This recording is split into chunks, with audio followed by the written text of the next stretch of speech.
家好，我係風水，諗唔到我出現喺呢度嘅嗱，今日咧我係好特別嘅，我請咗兩位朋友過嚟咧，帶佢嚟呢個香港嘅百年老字號廣府嘅茶樓嚟一齊飲茶，佢哋就係 Raymond 同埋 Micky 啦。 Hello， 我係 Raymond 啦。我係 Micky。係，我係風水。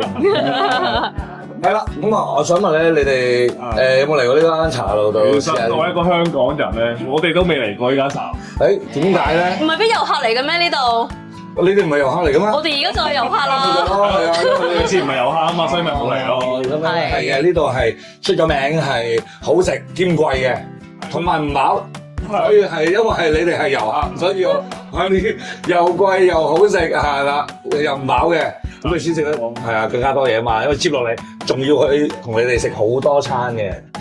請得你哋嚟咧，就唔單止咧係同你哋去講道啦，咁啊蝦餃、燒賣啊、鳳爪排骨啊，當然係我哋呢度嘅特色啦。咁我亦都希望咧話，你哋嚟到啦，你哋心中有啲咩疑問，或者有啲咩想了解嘅，趁住呢個節目，咁啊可以問下我。師傅，我想問好耐㗎啦。係。有冇嘢跟住我啊？佢後邊有冇人啊？咁樣嘅，我同你講，呢度咧就冇我哋即係啲好勁嘢俾你食。啊，當你如果真係有嘢跟住嘅話咧，食完之後咧，你係會有反應㗎。係咩咧？係糯米雞。你突然間哇好頭痛啊，昏昏沉沉啊，就一定係食啲糯米先啦。突然間精神咗。人食完粽之後暈騰騰，好似想瞓覺㗎喎，血糖升高。多咗。你瞓兩咗食幾多先？嗱，我同你講咧，通常一兩啖得㗎啦，因為嗰啲陽氣比較足嘅嘢啦，係啦，咁啊。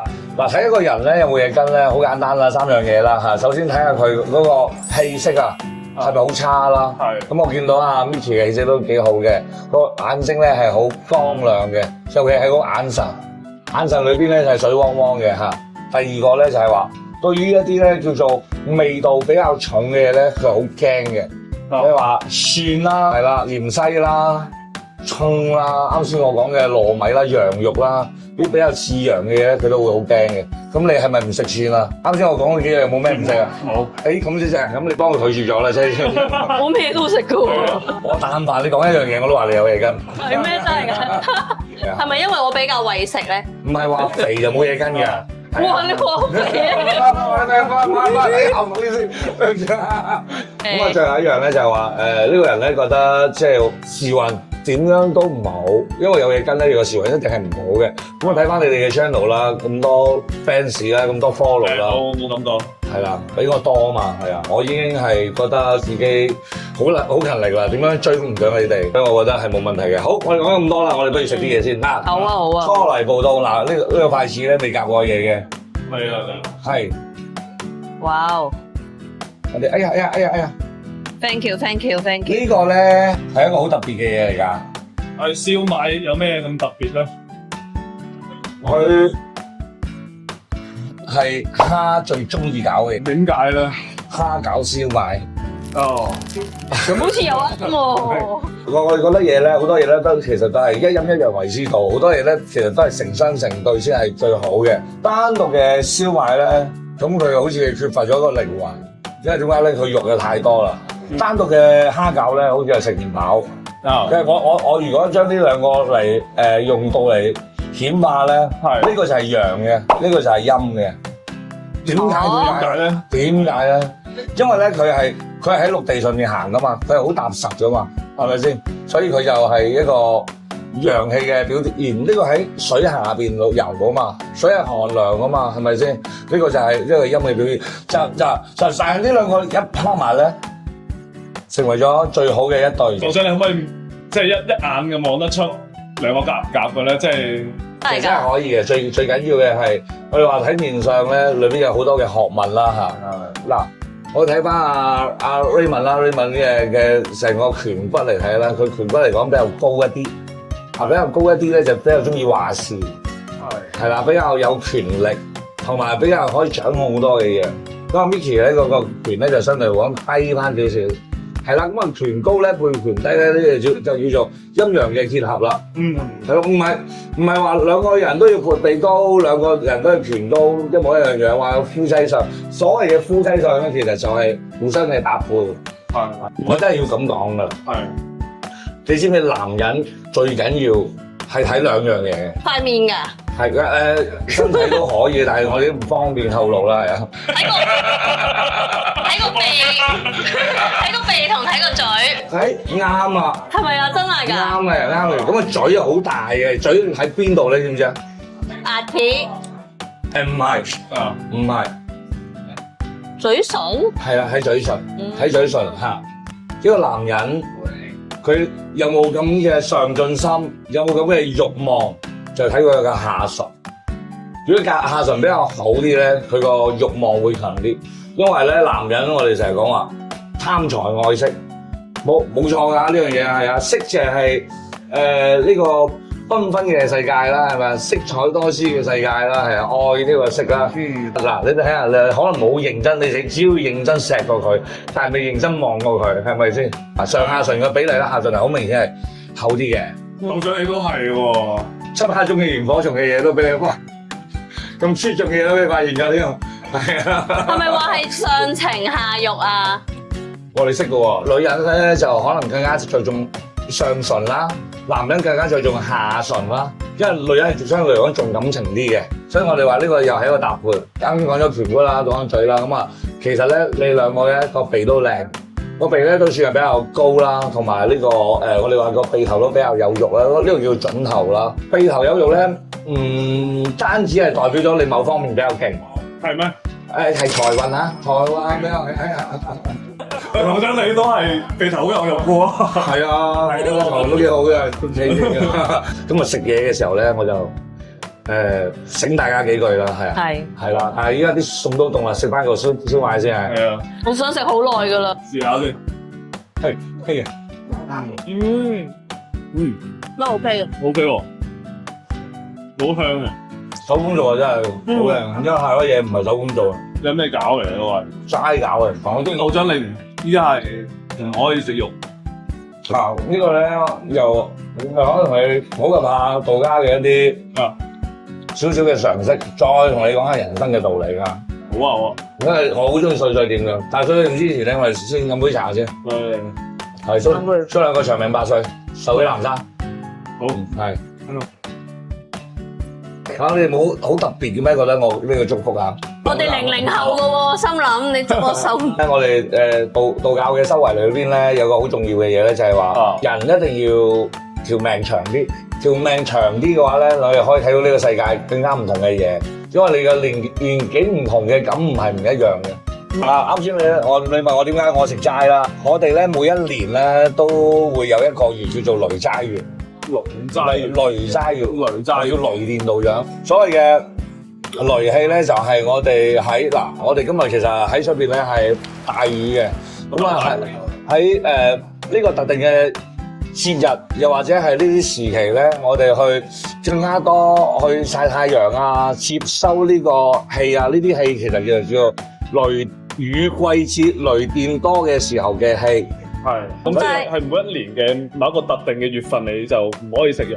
6月初1到6月24號呢個一個月，我哋就唔可以去食啦。咁咧，另外嗰11個月咧，我哋都可以食肉嘅，但係咧有4樣嘢咧，我哋唔可以食。有邊4樣嘢？你估下先啦。牛？點解你知嘅？嗱，而家即刻夾個牛俾你先。我嚟試下呢度啲牛肉啊，全部手工嘅。師傅唔食得啦，我哋可以食。係。哇！幫佢試下味。佢啱啱會聽話嘅，知唔知點解啊？因為啱先我冇用公筷夾俾佢啊！你真係好犀利喎！因為咧，其實有道教裏邊咧有幾個大重要嘅原因嘅。係。第一個啦，就係我哋道教嘅祖師咧，就叫做太上老君。太上老君咧嘅坐騎咧就係個牛嚟嘅，所以佢係我哋嘅靈獸，唔可以。其次咧，我哋嘅牛咧，佢喺古代嚟講咧，佢係耕田嘅。咁啊，古代嘅牛咧其實好重要，係我哋嘅即係叫做生產嘅工具。咁啊，佢產嘅係糧食，對於人世間嚟講咧，佢係非常之講義氣嘅。咁第二個咧，我哋應該你哋都唔會食嘅就係狗肉。咁對於我嚟講咧，佢係非常之忠心嘅，係啊。咁啊，我覺得有愛心嘅人士都唔會，狗係好有靈性嘅，係人類最好嘅朋友嚟嘅。我覺得係有靈性嘅嘢，我哋好唔建議大家食。第三樣咧，我哋叫做生魚啊！有冇咁生魚湯啊？呢條魚咧，佢生咗啲 BB 出嚟之後咧，跟住個母體咧就好虛弱。跟住嗰啲魚卵咧就好孝順嘅，會游翻去俾媽咪食翻，嚟維持翻媽咪嘅身體。佢又代表咗孝順，係啦，即係我哋話人一定要孝順，人一定要忠心，好似狗咁忠心，同埋朋友之間係咪先講忠心？另外就係好似阿牛咁樣講情義。第四個咧，其實咧就喺好多地方都冇得食嘅，咁啊喺我哋蒙古地方咧，就啲人好中意食，叫做大雁。大雁雀嚟係嘛？雀嚟嘅，啊係啊。係咪嗰啲咩季候鳥啊？佢哋係雙宿雙棲嘅。係。咁咧就係佢哋代表咗一個叫做禮節啊。咩叫禮節咧？大雁咧一個，如果佢係身體唔好早死咗嘅話咧，另外一個係會自己撞頭落地死嘅，即係會殉情嘅。佢話呢世我既然要同你一齊，如果你唔喺度嘅話，咁我就我唔喺度啦，我哋一齊啦。咁就呢四個咧就代表咗禮節啦，代表咗忠啦，代表咗義啦，代表咗孝啦。我覺得呢個講得好好噶，不忠不義不孝之人，你可唔可以同佢去交朋友啦？我覺得係冇可能噶嘛。我哋傾咗咁多，哇！啲餸都凍晒啦，係啦，嗱，你食啲嘢先，自己嚟，我自己嚟。係啊，真係有時候真係好傾嘅時候咧，就唔想食嘢啦，係咪？起鑊餡嘅，呢粒蝦餃咧，我諗到一個命名詞。咩名詞？嗱，我哋而家呢個運咧叫九子離火運，你有冇聽過？有啊。九子離火咧就係從2024咧行到2043年，係好利南方啦，好利火啦，好利中女啦。我啱先就知道蝦餃係點咧？係啊。呢個運咧就代表咗人啊，火運啊，佢就要靚啊。蝦餃就代表咗四個字叫秀外慧中。咩叫秀外咧？外表要好靚，個餡亦都要好正。哇，道長呢個你可以領悟出人生啲咩道理啊？哇，黑色嘅腸粉，黑芝麻卷啊，呢個係咪？黑色咧喺我哋成個部門裏邊咧，佢係一個好重要嘅顏色。佢有一個叫圓之又圓，呢個聽過啦係嘛？有。圓之又圓，圓嘅呢個顏色咧，其實就係黑色。上善若水，你知唔知水其實原先係咩顏色咧？又係黑色啊！冇錯，亦都係黑色。所以我哋話你起水啊，你着黑色。因為《道德經》裏邊咧最重要嘅嗰四個字叫上善若水。咁你我都聽過啊。最高嘅善就係水，係咩意思咧？水佢係唔介意我去到邊度嘅，只要喺低嘅地方我就照流。如果有嘢阻擋住我嘅時候咧，我就慢慢等佢升到高位，最後再蔓延咗佢。所以李小龍都講過 ，be water， 我只要功夫夠深嘅時候，我相信上天睇到，佢就會俾我一個機會。我哋試下呢個腸粉先啦，不如。好，上善若水，試下個腸粉先。黑芝麻腸。嚟，試下先。好特別啊呢個，因為平時我哋食腸粉咧係鹹噶嘛，所以咪咁講。你睇佢個樣。雖然係唔好嘅，但係你了解佢啦，嗒真啲啦。其實唔同嘅，冇以貌取人，冇錯，冇以貌取腸，係啊。